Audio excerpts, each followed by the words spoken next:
Hello मित्रों, नमस्कार। कैसे हैं आप? आशा करता हूँ कुशल मंगल होंगे।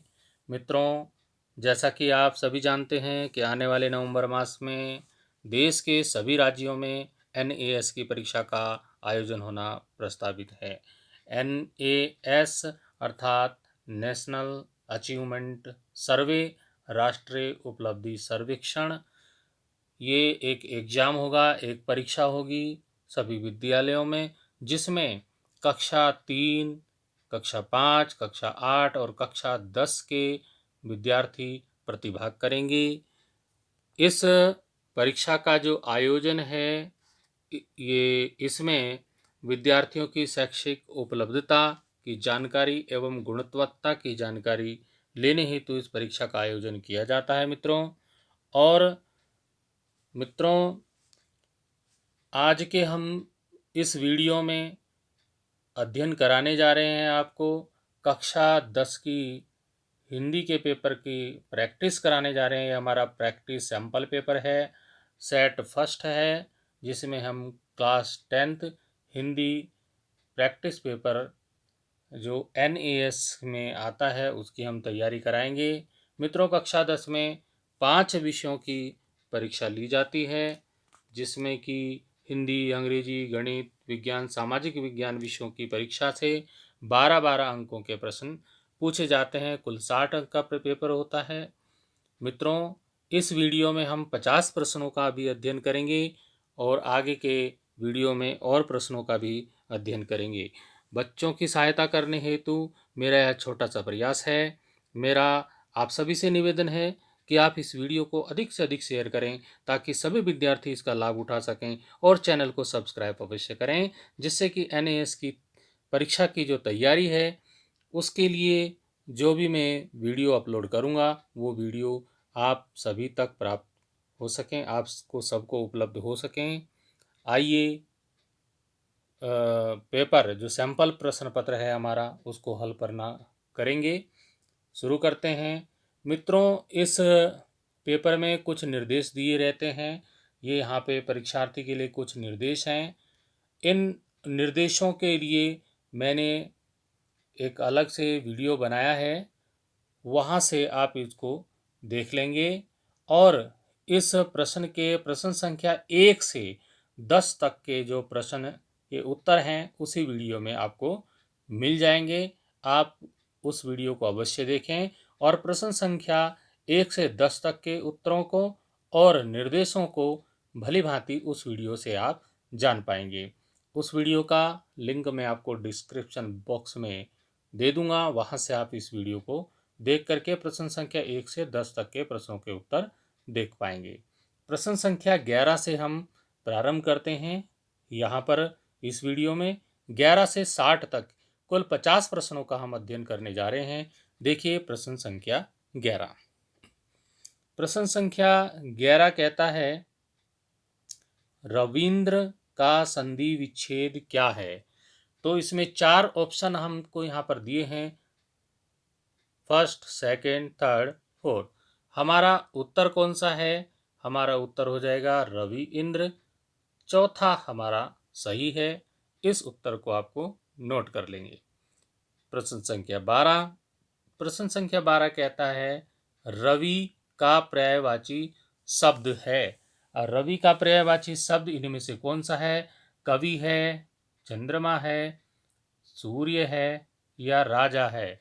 तो हमारा जो सही उत्तर है नंबर 3, सूर्य।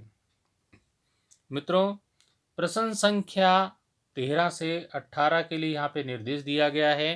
प्रश्न संख्या 13 से 18 के हम कैसे उत्तर दे पाएंगे, यहाँ से पढ़ेंगे इस गद्यांश को, और गद्यांश पर आधारित वो प्रश्न हैं उनका उत्तर हम यहाँ पर देंगे। पहले हम गद्यांश को ध्यानपूर्वक पढ़ेंगे परीक्षा में। आइए गद्यांश पढ़ते हैं। प्रत्येक भाषा की अपनी लिपि होती है जिसमें उस भाषा को लिखा जाता है। लिखित तो ध्वनि संकेतों को लिपि कहते हैं। हिंदी जिस लिपि में लिखी जाती है उसे नागरी या देवनागरी लिपि कहा जाता है। अंग्रेजी रोमन लिपि में, उर्दू फारसी लिपि में तथा पंजाबी गुरमुखी लिपि में लिखी जाती है। भारत की दो प्राचीन लिपियां थी, ब्राह्मी लिपि और खरोष्ठी लिपि। इनमें से ब्राह्मी लिपि से ही देवनागरी लिपि का विकास हुआ। देवनागरी लिपि का प्रयोग हिंदी, मराठी, नेपाली भाषाओं को लिखने में होता है। इसके अतिरिक्त संस्कृत, प्राकृत, अपभ्रंश भाषाएं भी देवनागरी लिपि में लिखी जाती हैं। देवनागरी लिपि का समुचित विकास 8वीं शताब्दी में हुआ। गुजरात के राष्ट्रकूट नरेशों की यही लिपि थी। ब्राह्मी लिपि के कई क्षेत्रीय रूपांतर थे। इनमें से एक रूपांतर उत्तरी शाखा के रूप में था, जिसे नागरी कहते थे। इसी से देवनागरी लिपि का विकास हुआ। कुछ लोगों का मत है कि यह गुजरात के नागर ब्राह्मणों की लिपि थी तथा इसके अक्षर तांत्रिक चिन्ह देवनागर के अनुरूप चौकोर हैं, इसलिए इसे देवनागरी कहने लगे, किंतु यह मत अधिक पुष्ट नहीं है। आइए अब प्रश्न संख्या 13 को देखते हैं। प्रश्न संख्या 13 कहता है, लिखित ध्वनि संकेतों को कहा जाता है। लिखित ध्वनि संकेतों को क्या कहा जाता है? नंबर 1 लेप, नंबर 2 चिट्ठी, नंबर 3 लिपि, नंबर 4 पर्ची। तो हमारा जो सही उत्तर है नंबर 3 लिपि, उसको लिपि कहा जाता है। यह हमने अभी गद्यांश में पढ़ा। प्रश्न संख्या 14 का उत्तर देखेंगे।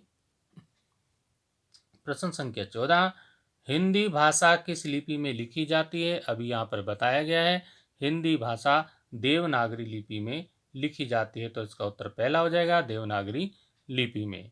प्रश्न संख्या 15, भारत की दो प्राचीन लिपियां थी। भारत की प्राचीन दो लिपियां कौन सी थी?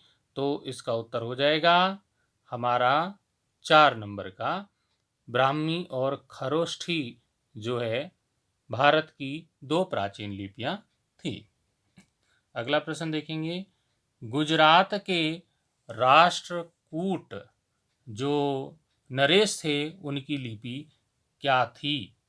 तो उसका उत्तर हो जाएगा, उनकी लिपि थी देवनागरी लिपि। इसका उत्तर हो जाएगा नंबर 3 देवनागरी। प्रश्न संख्या 17, यह मत अधिक पुष्ट नहीं है। अब इसमें जो ये पुष्ट शब्द आया है, नहीं में रेखांकित जो शब्द है उसका अर्थ बताना है। इस पुष्ट शब्द का अर्थ क्या होता है? तो मित्रों इसका अर्थ होगा नंबर 4 प्रामाणिक। इसको यहाँ पे लिख लेंगे। प्रश्न संख्या 18, गुरुमुखी लिपि किस भाषा में की लिपि है? तो गुरुमुखी लिपि पंजाबी भाषा की लिपि है, तो इसका उत्तर नंबर 4 होगा, पंजाबी भाषा की लिपि। अब प्रश्न संख्या 19 से 14 के लिए यहाँ पे कुछ निर्देश दिए गए हैं, उनको पढ़ लेते हैं। प्रश्न संख्या 19 से 14 के लिए यहाँ एक गद्यांश दिया है, उस गद्यांश को पढ़ेंगे तभी हम प्रश्न संख्या 19 से 14 के प्रश्नों के उत्तर दे पाएंगे। यदि किसी को अपने देश से सचमुच प्रेम है तो उसे अपने देश के मनुष्य, पशु, पक्षी, लता, गुल्म, पेड़, वन, पर्वत, नदी, निर्जर आदि सबसे प्रेम होगा। वह सबको चाह भरी दृष्टि से देखेगा। वह सबकी सुध करके विदेश में आंसू बहाएगा। जो यह भी नहीं जानते कि कोयल किस चिड़िया का नाम है, जो यह भी नहीं सुनते कि चातक कहाँ चिल्लाता है, जो यह भी आंख भर नहीं देखते कि आम प्रणय सौरभपूर्ण मंजरियों से लदे हुए हैं, जो यह भी नहीं झांकते कि किसानों के झोपड़ों के भीतर क्या हो रहा है, वे यदि बस बने ठने मित्रों के बीच प्रत्येक भारतवासी की औसत आमदनी की पता कर देश प्रेम का दावा करें, तो उनसे पूछना चाहिए कि भाइयों, बिना रूप परिचय का यह प्रेम कैसा? जिनके सुख दुख में तुम कभी साथी नहीं हुए, उन्हें तुम सुखी देखना चाहते हो, यह कैसे समझें।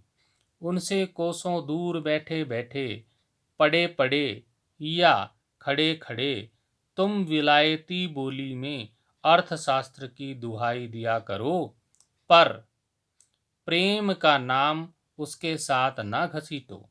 प्रेम हिसाब किताब नहीं है। हिसाब किताब करने वाले भाड़े पर भी मिल सकते हैं, पर प्रेम करने वाले नहीं। हिसाब किताब से देश की दशा का ज्ञान मात्र हो सकता है। हित चिंतन और हित साधन की प्रवृत्ति कोरे ज्ञान से भिन्न है।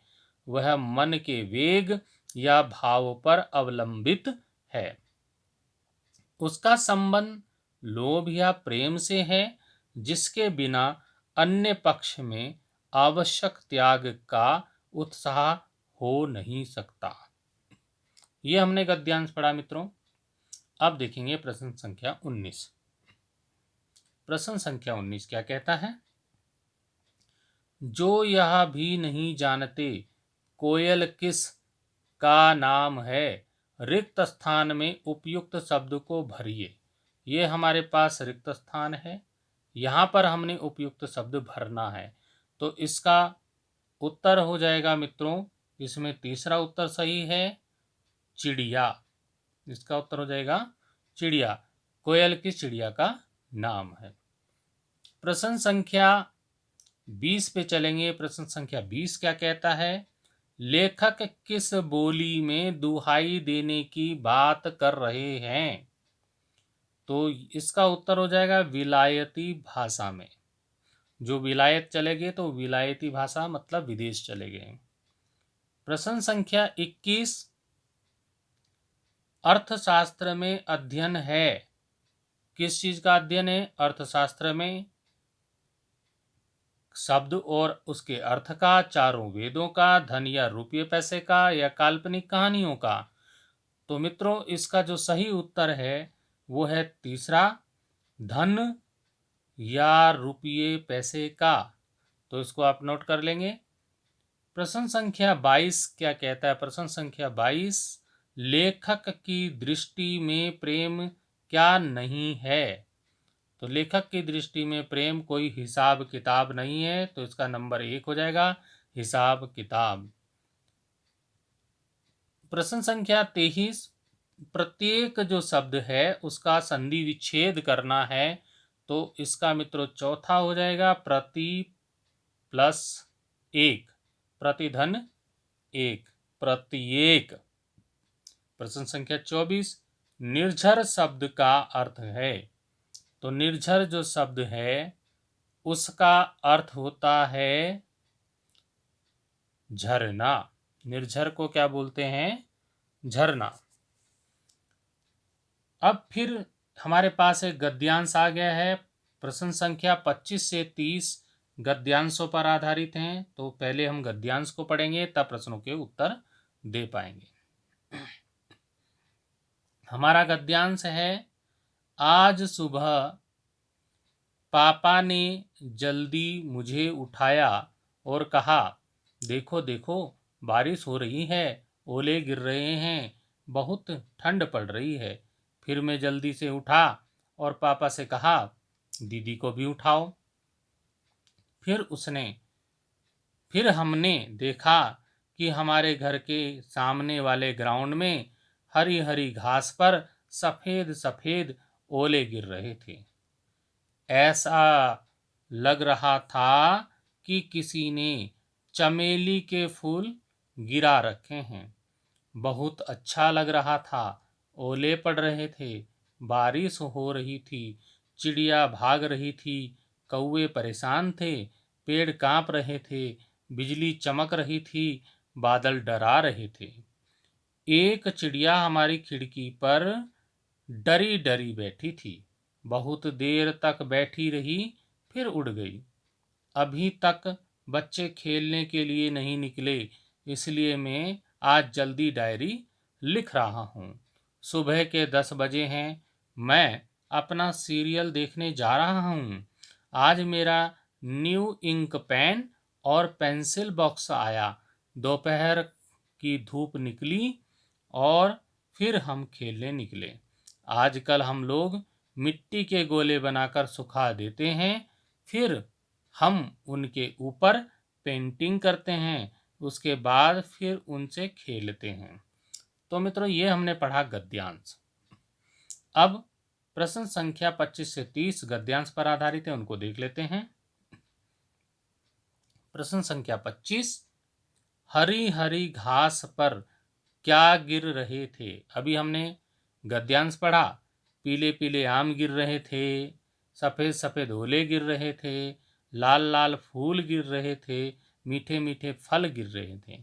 तो मित्रों, इसका उत्तर हो जाएगा दूसरा, सफ़ेद सफ़ेद ओले गिर रहे थे। बारिश हो रही थी, ओले गिर रहे थे। ये गद्यांश में हमने अभी पढ़ा। अगला प्रश्न है, बादल क्या कर रहे थे। बादल उड़ रहे थे, नाच रहे थे, नहा रहे थे या डरा रहे थे। इसका उत्तर हो जाएगा नंबर 4, डरा रहे थे। 27वां प्रश्न है मित्रों, आज मेरा न्यू इंक पेन और फिर यहाँ पर खाली जगह है, इस खाली जगह में शब्द को भरना है। आया। वाक्य को उचित शब्द का चयन करके पूर्ण कीजिए। आज मेरा न्यू इंक पेन और क्या आया साथ में, स्कूटर आया, कंप्यूटर आया, पेंसिल बॉक्स आया या मास्क आया। तो मित्रों, इसका जो सही उत्तर है पेंसिल बॉक्स आया। तो इसको आप नोट कर लेंगे। प्रश्न संख्या 28 कहता है, चमेली के फूलों का रंग होता है।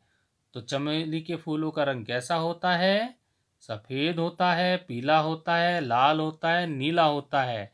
तो मित्रों, इस गद्यांश में बताया कि ओले, सफ़ेद सफ़ेद ओले पड़ रहे थे और ऐसा लग रहा था उन ओलों को देख करके कि ये चमेली के फूल गिर पड़े हैं।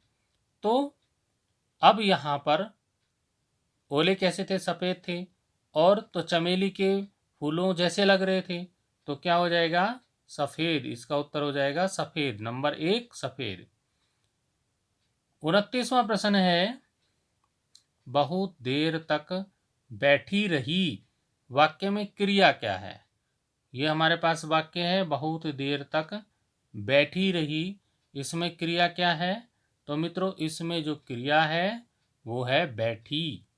ये बैठी को यहाँ पे क्लिक करेंगे, ये यहाँ पर बैठी जो शब्द है वो क्रिया है। प्रश्न संख्या 30, इसलिए मैं आज जल्दी डायरी लिख रहा हूं। इसमें जो जल्दी शब्द का विलोम क्या होगा? तो जल्दी शब्द का जो विलोम होगा वो हो जाएगा धीरे। नंबर 3 को लॉक कर देंगे। नंबर 3 धीरे, इसको आप नोट कर लेंगे। प्रश्न संख्या 31, उपयुक्त शब्द से वाक्य पूरा कीजिए। अब यहाँ पर हमारा वाक्य है, हर सोमवार वह कार्यालय।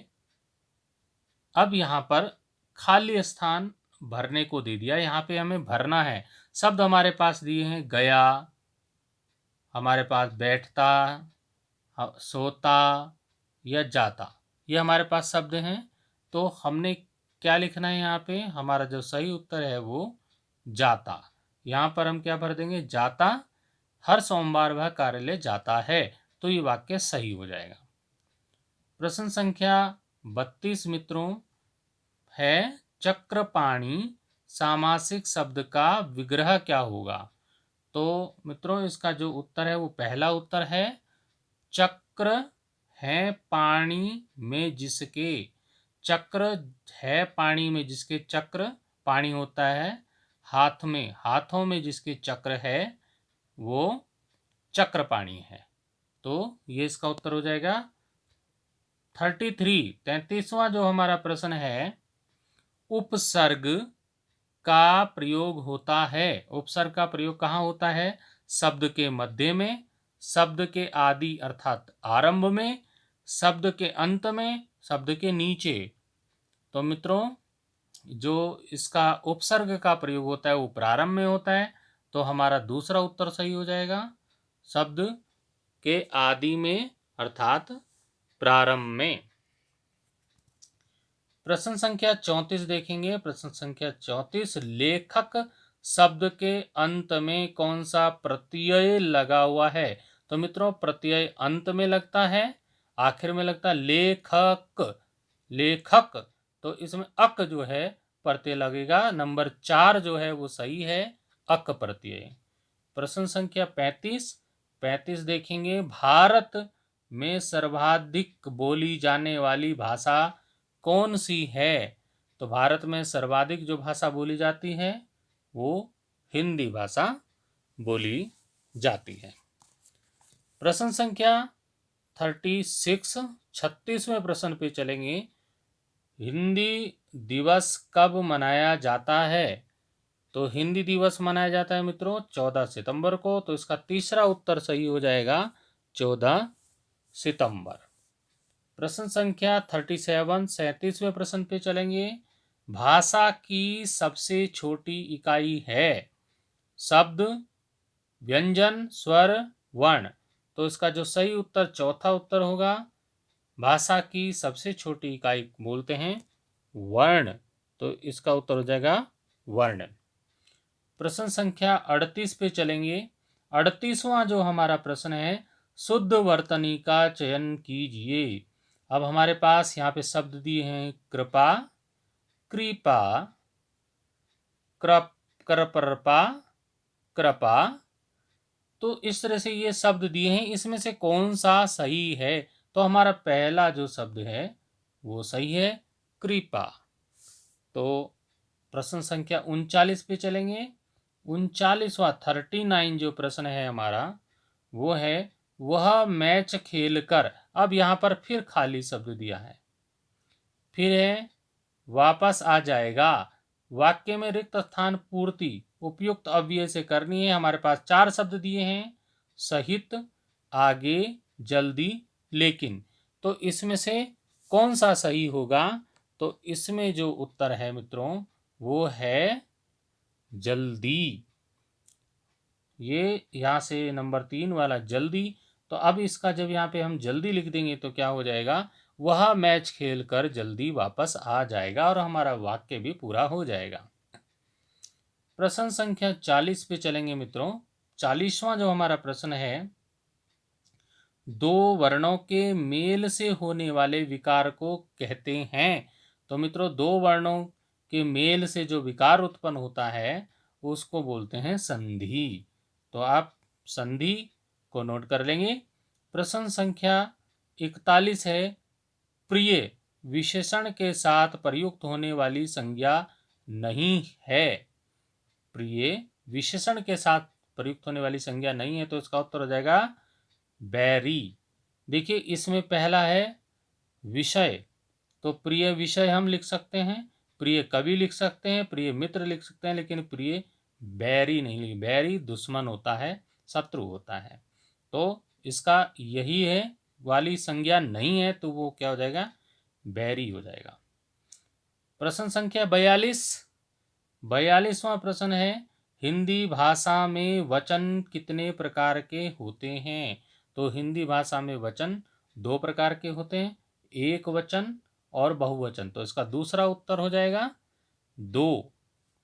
प्रश्न संख्या 43, 43 क्या कहता है, नल बूंद बूंद टपक रहा है, वाक्य में रेखांकित है।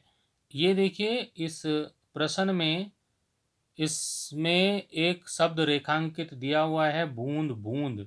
अब ये बूंद बूंद क्या है? ये बूंद बूंद क्रिया, ये विशेषण है, क्रिया विशेषण है, क्रिया है या सर्वनाम है? तो मित्रों, इसका उत्तर हो जाएगा दूसरे वाला, ये क्रिया विशेषण है, क्योंकि इसमें बूंद बूंद टपक रहा है, जो उसके परिमाण को बता रहा है, उसकी मात्रा को बता रहा है। तो इसमें परिमाणवाचक क्रिया विशेषण होता है, लेकिन यहाँ पर क्रिया विशेषण दिया है, तो हमारा ये दूसरा उत्तर सही हो जाएगा। प्रश्न संख्या 44 पे चलेंगे। प्रश्न संख्या 44 कहता है निम्न वाक्य किस अव्यय से पूरा होगा। तो हमारा यह है आज धन, अब यहाँ पे खाली स्थान दिया है, यहाँ पे कुछ भरना है। कोई नहीं पूछता, तो इसके उत्तर यहाँ पे 4 दिए हैं। नंबर 1 के बिना, नंबर 2 साथ, नंबर 3 तक को, नंबर 4 कहाँ। तो इसका जो सही उत्तर है मित्रों वो होगा के बिना। जब हम यहाँ के बिना भर देंगे तो क्या हो जाएगा, आज धन के बिना कोई नहीं पूछता। इस प्रकार ये वाक्य पूर्ण हो जाएगा। प्रश्न संख्या 45 पे चलेंगे। 45वां जो हमारा प्रश्न है वो है वीणा पाणी। वीणा को हाथों में रखने वाली को वीणा पाणी बोला जाता है। तो वीणा पाणी का जो पर्यायवाची है वो है सरस्वती माता। तो यहाँ पे सरस्वती नंबर 2, इसको उत्तर को नोट कर लेंगे। 46वां जो हमारा प्रश्न है वो है तालाब में कमल खिलते हैं। अब जो रेखांकित शब्द है इसमें कमल, उसका पर्यायवाची शब्द इनमें से बताना है कौन सा है। सूरज है, पंकज है, धीरज है, रजत है। तो मित्रों कमल का जो पर्यायवाची है वो है पंकज। तो इसका उत्तर हो जाएगा पंकज। 47वां प्रश्न 47, कवि का स्त्रीलिंग क्या है। कवि जो है वो पुल्लिंग है, उसका स्त्रीलिंग क्या होगा, कौन सा इसमें से सही होगा। इसमें कुछ मात्राओं की मिस्टेक है, वर्तनी की अशुद्धता है। आपको शुद्ध शब्द को छांटना है। तो हमारा शुद्ध शब्द है तीसरा, कवयित्री। ये यहाँ पर इसका सही उत्तर हो जाएगा। प्रश्न संख्या 48 मित्रों क्या कहता है, संज्ञा के स्थान पर प्रयुक्त होने वाले शब्दों को क्या कहते हैं। तो मित्रों संज्ञा के स्थान पर जो शब्द प्रयोग किए जाते हैं उनको कहते हैं सर्वनाम। तो हमारा जो पहला इसका उत्तर हो जाएगा सर्वनाम। प्रश्न संख्या 49 मित्रों 49 प्रश्न है, शीघ्रता में होना किस मुहावरे का अर्थ है। तो इसका जो है सही उत्तर है दूसरा, घोड़े पर सवार होना, अर्थात जल्दबाजी में होना या शीघ्रता में होना। प्रश्न संख्या 50 50वें प्रश्न पे चलेंगे। हमारा 50वां जो प्रश्न है वो है किस वाक्य में क्रिया वर्तमान काल में है। ये 4 वाक्य हमें दिए हैं। वर्तमान काल कौन सा है, जो इस समय चल रहा है वर्तमान काल, वो कौन सा इसमें वाक्य है। पहला वाक्य है उसने फल खा लिए थे। तो ये भूतकाल में चला गया। अचानक बिजली कौंध उठी, मैं तुम्हारा पत्र पढ़ रहा हूं, कल वे आने वाले थे। तो इसका जो सही उत्तर है वर्तमान काल, इसका ये है मैं तुम्हारा पत्र पढ़ रहा हूं। तो इस उत्तर को नोट कर लेंगे। प्रश्न संख्या 51, दिए हुए शब्दों में भिन्न अर्थ वाला शब्द है। नीचे शब्द दे रखे हैं दिवस, दिन, वार, दिन। तो इसका जो सही उत्तर है मित्रों दिन, क्योंकि दिवस का अर्थ भी डे होता है, दिन होता है। वार का भी दिन होता है और दिन का दिन। ये सब एक जैसे हैं, इन सब का एक ही अर्थ होता है। लेकिन दीन का जो अर्थ होता है वो होता है गरीब व्यक्ति को, गरीब मनुष्य, दीन कमजोर गरीब के लिए ये दीन का प्रयोग होता है। प्रश्न संख्या 52 चलेंगे मित्रों। प्रश्न संख्या 52 क्या कहता है, अनाथ का विलोम शब्द है। तो इसमें दिया है अनाथ का जो विलोम शब्द है मित्रों वो है सनाथ। प्रश्न संख्या 53, जो अपनी बातों से न टले तो उसको बोलते हैं अटल। इसका उत्तर हो जाएगा अटल। प्रश्न संख्या 54, यदि हमें आगे बढ़ना है तो उसके लिए, अब यहाँ पर खाली स्थान दिया है भरने को, करना ही पड़ेगा। क्या करना पड़ेगा, प्रयास करना पड़ेगा। तो इसका उत्तर पहला वाला सही हो जाएगा, प्रयास करना पड़ेगा। क्योंकि यदि हमें आगे बढ़ना है तो हम नृत्य करने से कुछ नहीं होगा, अनुभव भी तभी होगा जब हम आगे कुछ प्रयास करेंगे, और दान देने से भी कुछ नहीं होने वाला है, तो प्रयास करना ही पड़ेगा। इसका उत्तर होगा प्रयास। 55वां जो प्रश्न है वो है, अरे उसने तो कमाल कर दिया। यह वाक्य कौन सा वाक्य है? प्रश्नवाचक वाक्य है, निषेधवाचक वाक्य है, विस्मयादि बोधक वाक्य है, या इच्छावाचक वाक्य है? इसका जो सही उत्तर है वो है विस्मयादि बोधक ये वाक्य है। और इसमें क्योंकि यहाँ पर आप देख पा रहे होंगे अरे के बाद एक चिन्ह लगा है, संबोधक चिन्ह है, विस्मयादि बोधक चिन्ह है, इसलिए ये विस्मयादि बोधक वाक्य है। आप जब भी इस चिन्ह को देखें तो समझ लीजिए कि वो विस्मयादि बोधक वाक्य के अंतर्गत आता है। प्रश्न संख्या 56 पर हम चलेंगे। प्रश्न संख्या 56 क्या कहता है? निम्नलिखित में वाक्य के शुद्ध रूप का चयन कीजिए। अब ये यहाँ पर वाक्य दिए हैं, इनमें से सही कौन सा है? पहला वाक्य है, कृपा करके आज का अवकाश देने की कृपा करें। दूसरा है, आज का अवकाश कृपया देने की कृपा करें। तीसरा है, आज का अवकाश देने की कृपा करें। चौथा है, आज का कृपया अवकाश देने की कृपा करें। तो इसका जो सही उत्तर है वो हो जाएगा तीसरा, आज का अवकाश देने की कृपा करें। यह इसका सही उत्तर होगा। प्रश्न संख्या 57 चलेंगे। हमारा 57वां जो प्रश्न है वो है, कर तो हो भला। अब यहाँ पे खाली स्थान दिया, यहाँ पे भरना है। रिक्त स्थान को भरने हेतु उपयुक्त शब्द का चयन करें। अब यहाँ पे शब्द दिए हैं, पहला है सेवा, बला, बुरा और भला। ये 4 शब्द हमारे पास हैं। तो हमारा जो सही उत्तर है वो अंतिम वाला चौथा है, भला। अब ये वाक्य हो जाएगा, कर भला तो हो भला। प्रश्न संख्या 58 पे चलेंगे। 58वां जो प्रश्न है वो है, पेड़ से पत्ते गिरते हैं, रेखांकित पद में कारक है। तो मित्रों यहाँ कारक बताए हैं, करण कारक है, कर्म कारक है, अपादान कारक है, या अधिकरण कारक है। तो ये कारक आपने पढ़े होंगे हिंदी में। कारक जो कर्ता कारक होता है उसका चिन्ह होता है कर्ता ने, फिर होता है कर्म को, फिर होता है करण से या द्वारा, ये चिन्ह होते हैं। संप्रदान के लिए, अपादान से अलग होने के अर्थ में, तो ये इनके चिन्ह होते हैं। तो यहाँ पर इस वाक्य में क्या है, पेड़ से पत्ते गिरते हैं। हमारे पास ये जो शब्द है, पेड़ से पत्ते गिरते हैं, तो ये से अलग होने के अर्थ में जो ये से का प्रयोग हुआ है, पेड़ से, तो ये से जो है हमारा, ये पेड़ से पत्ता अलग हो रहा है, तो हमारा है यहाँ पर अलग होने के अर्थ में से का प्रयोग हुआ है, जो कि अपादान कारक पंचमी विभक्ति में आता है। ठीक है, तो हमारा उत्तर हो जाएगा तीसरा, अपादान। मित्रों प्रश्न संख्या 59 देखेंगे।